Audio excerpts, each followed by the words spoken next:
is Nestor Perez Salas. He's been called a complete psychopath by a top DEA official. In Culiacán, fear had a name, El Nini.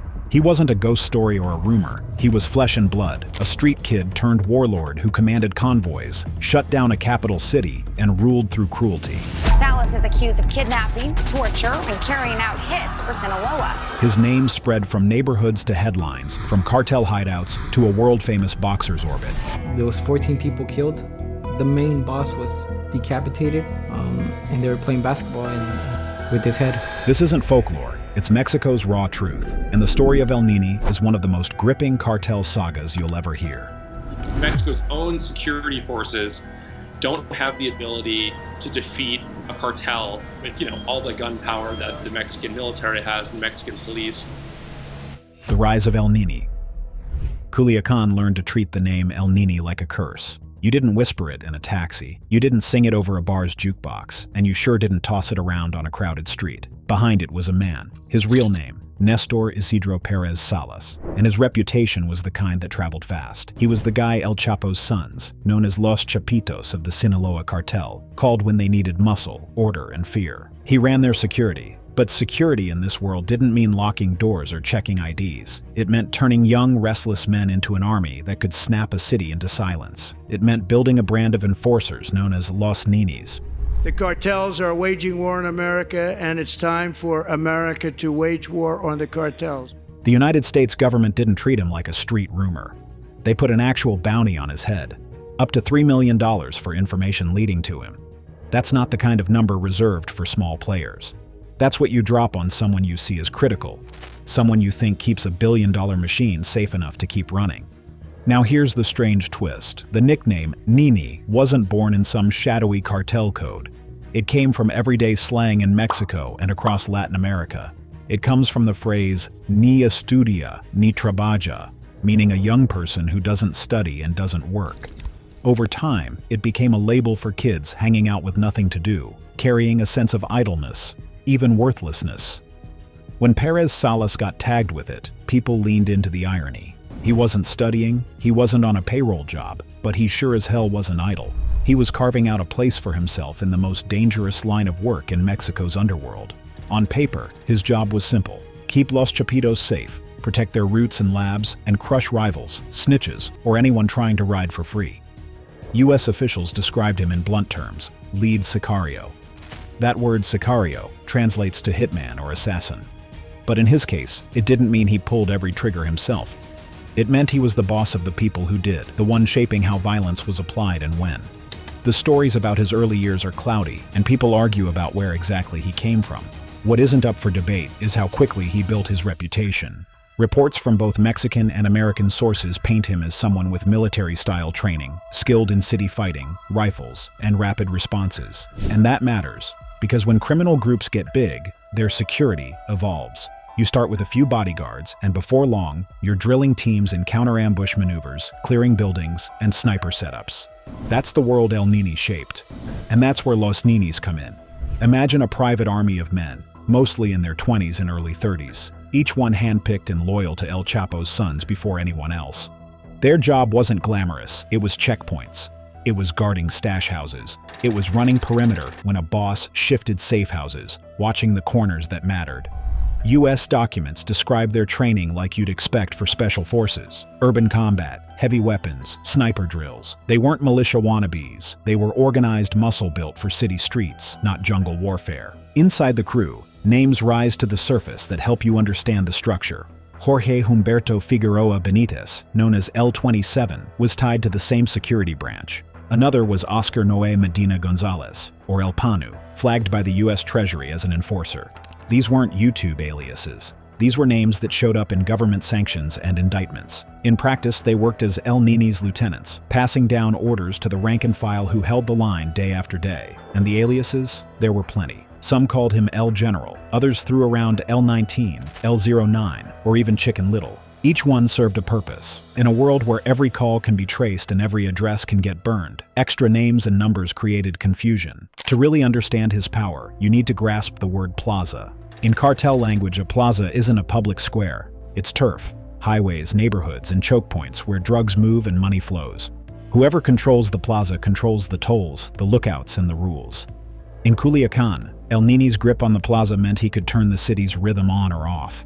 Buses change routes, gas stations close early. A single voice on a radio shifts the entire mood of a capital city. That's plaza power.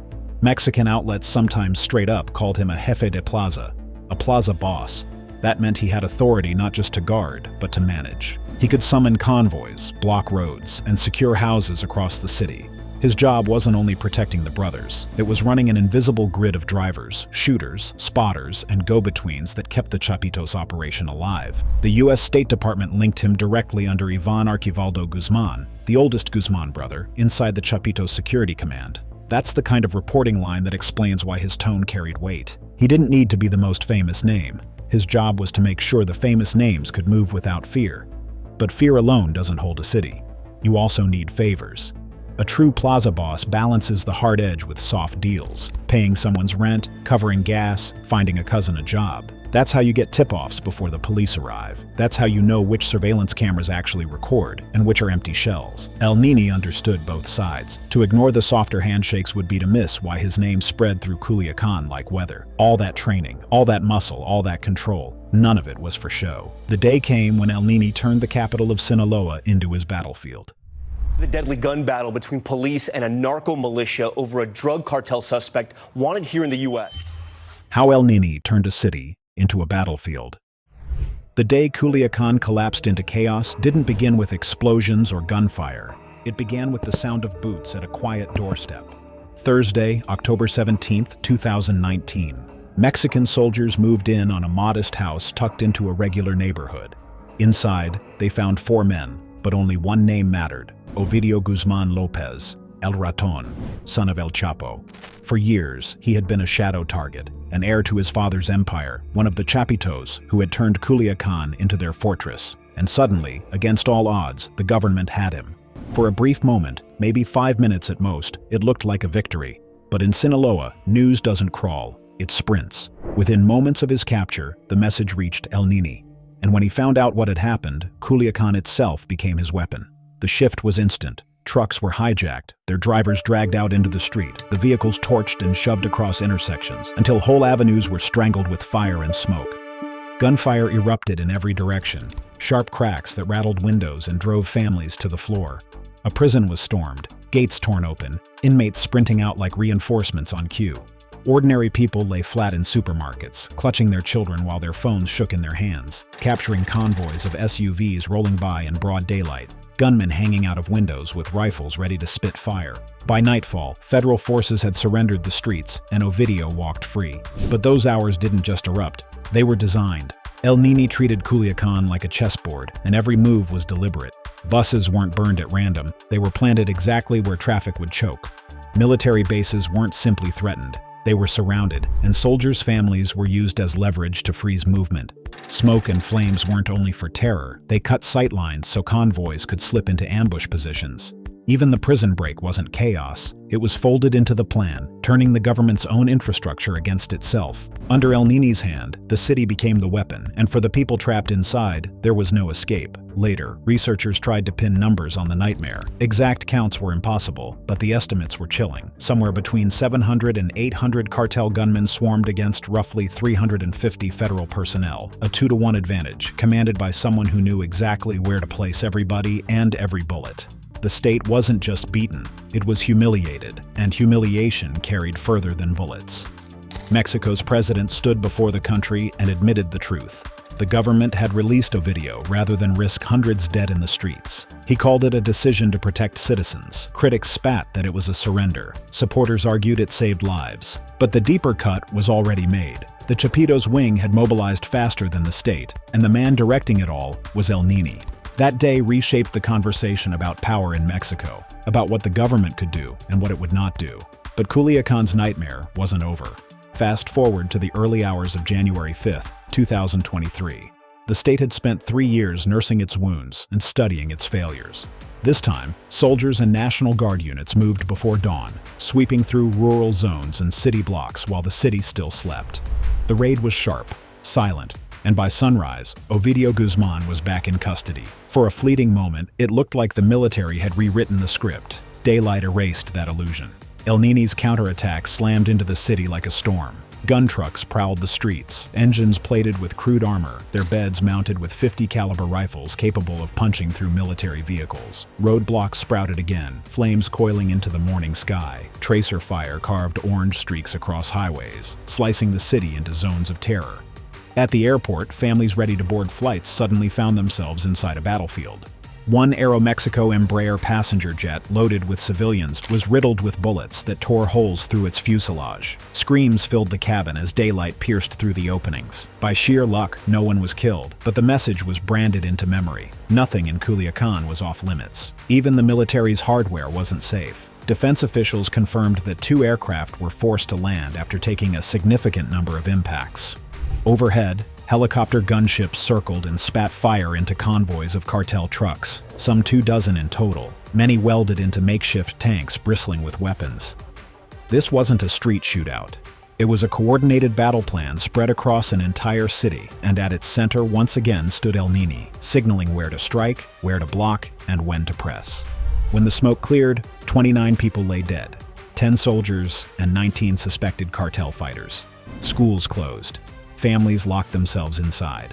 The streets were scarred with the black husks of burned vehicles, walls stitched with bullet holes. But unlike in 2019, this time the ending bent the other way. Ovidio was not released. He was airlifted out of Sinaloa under heavy guard, and no matter how ferocious the counterattack, the government did not blink. Yet despite the different outcomes, the fingerprints were the same. Under El Nini's command, the strategy was paralysis. For the people on the ground, strategy meant nothing.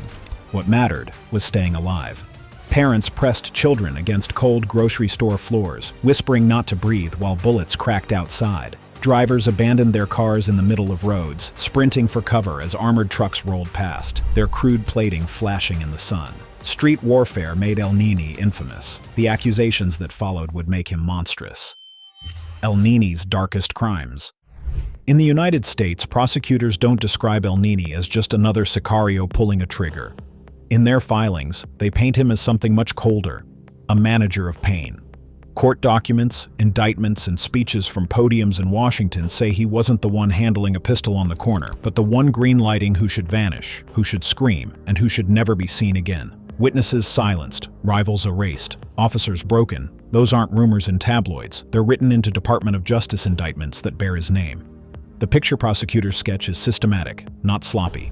Suspected traitors, rivals, even unlucky civilians who brushed too close, were snatched off streets, hauled to hidden rooms, and worked over in ways meant to echo long after their screams stopped. U.S. filings describe beatings and interrogations, electric shocks ripping through bodies, and threats aimed straight at families. It's not painted with vague words. There are dates, names, and places stamped into the record. One example in a New York case file says that in 2017, cartel security under El Nini allegedly grabbed 2 Mexican federal officers, tortured them, and then executed them. That same year, prosecutors claim 3 rivals were bound, electrocuted in sessions that made them convulse, and then shot dead. And then there's the allegation almost engineered to go viral. The tigers, not metaphors. Actual tigers. U.S. officials didn't bury it in paperwork. They spoke about it from a podium. The Attorney General himself told the world that victims, some alive, some already dead, were fed to big cats kept as exotic pets by the Chapitos. What makes these allegations cut even deeper is how prosecutors connect them to business. This isn't just cruelty for cruelty's sake. It's tied directly to fentanyl, the synthetic drug that has become the Chapitos' golden engine. Fentanyl is potent, cheap to make, and easy to press into fake pills that look like oxycodone or Xanax. But its danger is also its selling point. Tiny shifts in dose can kill. And that's where the ugliest accusation lands: human testing. In filings tied to the New York case, U.S. prosecutors say that around 2022, El Nini and another man, one of his deputies, used real people as test subjects to gauge the strength of their batches. One woman, they claim, was injected repeatedly with fentanyl until she overdosed and died. The deputy named alongside El Nini in those filings is L27. Court records unsealed in April 2023 put his name right next to El Nini's in the charge list. When U.S. lawyers explain the why El Nini tortured people mercilessly, they say it was part of the assembly line. If a rival tried to freelance, the lesson was swift and merciless. If someone even hinted they might talk to authorities, kidnapping or a beating closed that door fast. If a lab team botched a batch, punishment was public and brutal enough to terrify every other worker. The point was never just the single victim. The point was everyone else watching, hearing, or imagining what would happen to them if they stepped out of line. And then came the crossover that dragged this bloody story into tabloids and sports pages alike: the boxer. Mexican prosecutors allege that Julio Cesar Chavez Jr., son of Julio Cesar Chavez, the legendary world boxing champion, was more than just a celebrity with bad habits. In their telling, he became an enforcer tied to El Nini. Their allegations say he beat captives while they hung from ceilings, pounding their bodies like heavy bags. Chavez Jr. denies it, and his legal fight is ongoing, but the idea alone sent shockwaves. In July 2025, U.S. immigration officers detained Chavez Jr. in Los Angeles and deported him to face accusations in Mexico. Since then, wires and court updates have tracked his case. He's under investigation for organized crime ties and arms offenses. Judges in Sonora debated whether he'd wait for trial in custody or at home.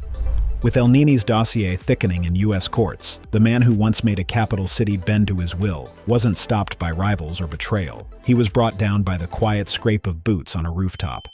The fall of El Nini. By the time the sun tilted into early afternoon on Wednesday, November 22, 2023, the calm of Culiacán cracked open with the sound of rotors and boots.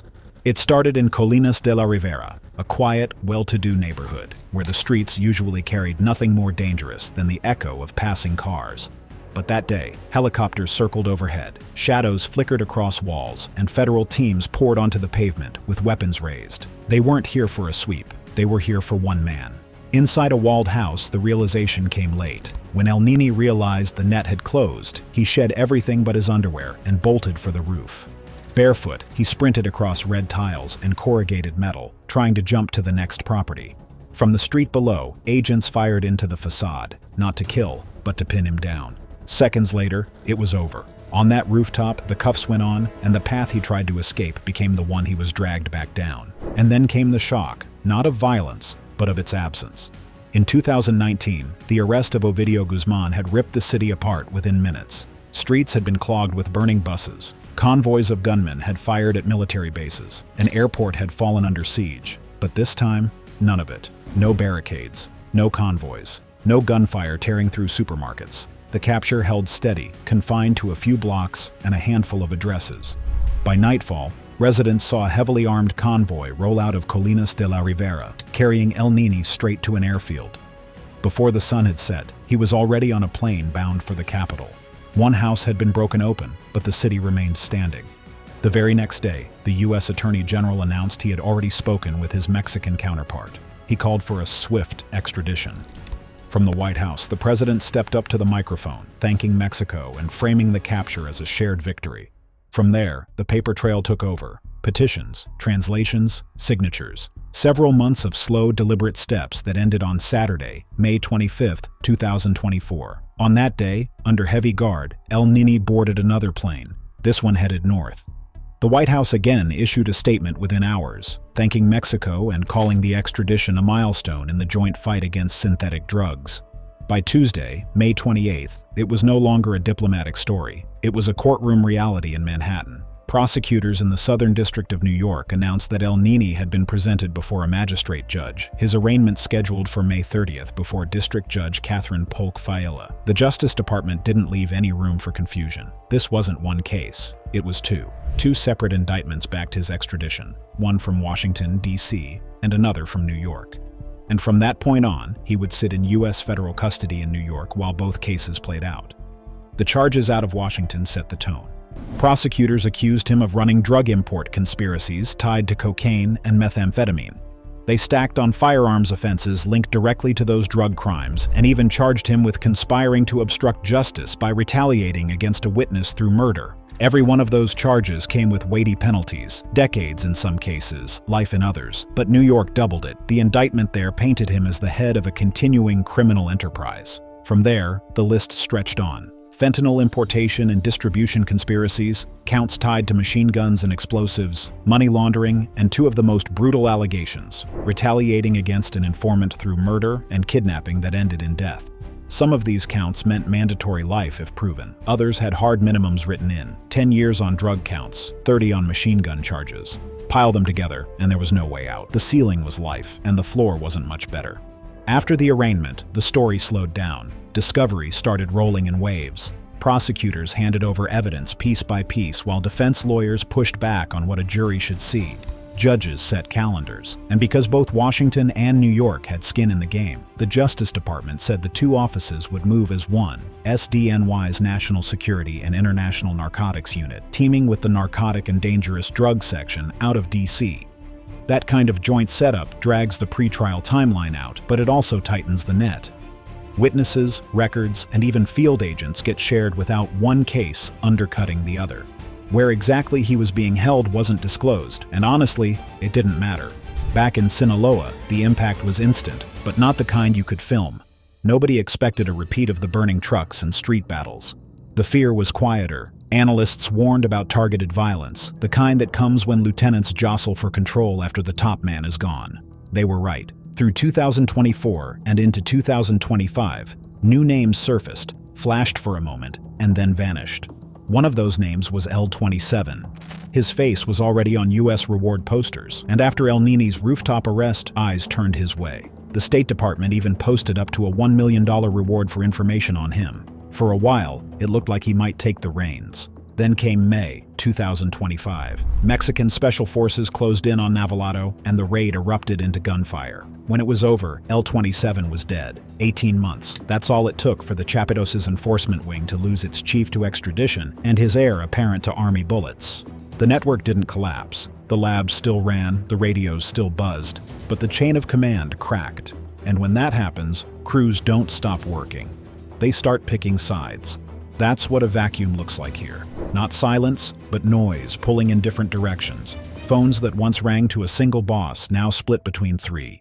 Killings lose their spectacle, bodies left on dirt roads outside town, safe houses torched in the night, trucks set ablaze on back roads instead of downtown highways. Analysts who've tracked Sinaloa for years saw the pattern right after the rooftop arrest, and again after L-27's death. The same crews were being pulled in different directions, and every pull was backed by gunfire. Thanks for watching. Now check out the videos popping up on screen for more unbelievable stories.